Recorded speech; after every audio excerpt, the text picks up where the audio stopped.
Um, the GOAT, Chicago's own, Derrick Rose retired. He was a three-time All-Star, Rookie of the Year, youngest MVP of all time, All NBA player. And we know, like we said, the impact that he had for Chicago as well too. Man, what are your thoughts on, D Rose leaving the game? I think it's crazy. I think it's really crazy.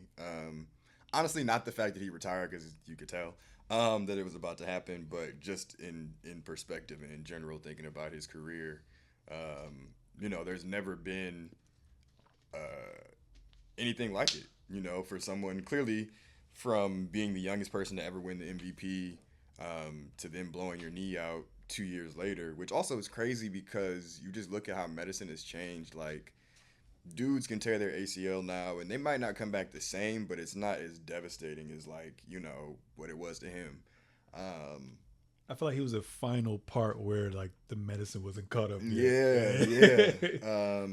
And especially the way it happened in a game that he shouldn't have been playing in is just nuts. Oh, this felt But right. for him to like persevere, and there were times where it looked like he was going to be out of the league already, and then to come back and then drop 50 with the T Wolves and then still have like a decent, on the Pistons and the Knicks, stick around, I think is commendable. Yeah, I think, we talk about like Hall of Fame for Derrick Rose. It's so weird because first off, it's like every other MVP is in the Hall of Fame. But no other MVP really had his career curtailed like this. But if you think about like a Bill Walton, he is a similar case. The only difference being his peak was honestly a little bit higher because he was Finals MVP and like won championships. But I just think that it's not completely without precedent. I think in the 4 or 5 years that he was like really that guy, he was not only his basketball on not his impact on the court, but also off the court. I feel like makes his case even stronger. He's just like a cultural icon, and also I feel like changed the game in a way, or like more so paved the way for a lot of like the speedy point guards and Hybrid stuff like guys, that yeah. that we see now. So I don't know if he's. That's my thing. He deserves to be in. I don't know if it's necessarily first ballot, Mm-hmm. but I think he definitely. I think he will, and I think he should make it in. That shit just sucks, man. ACL, meniscus, everything, which sucks. And like you said earlier, like with modern technology and surgery and all that, like you can come back from an ACL or an Achilles like nothing as well too. So just unfortunate times for him as well too. Is there like a well before I even ask that, um, where was it gonna go? Oh yeah. So let's say I mean it's just the what if game, but I'd like to hear your opinion knowing who the apex predators were during his era. Because he's what 34 right now, and Mm-hmm. then he got hurt because he got drafted. He was 19, so 21, 22, he got about 22, 23 peak. You think if he never got hurt, he would have at least had one finals appearance? Yeah, I think they were knocking on the door. It was they Fuck. were they were just running up against Braun. Mm-hmm. That's the main thing. Like everybody in the East at that point in time, they were running up against Braun. But I think that he was. We'll never know, but I think it's crazy to say that he would have been at his peak at 23. I think that he was gonna get better.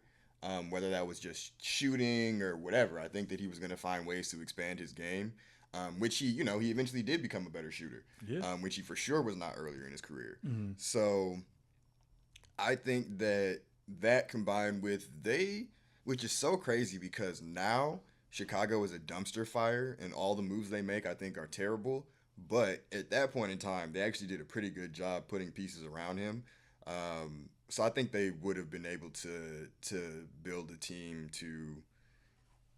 They were the only team I think that could have stopped Braun's run of like 9 or 10 straight finals. Mm-hmm. Those Pacers teams, the Toronto teams, they were all scared of them. The Bulls seemed like the one team that wasn't scared of them. Mm-hmm. So yeah, I think it would have happened.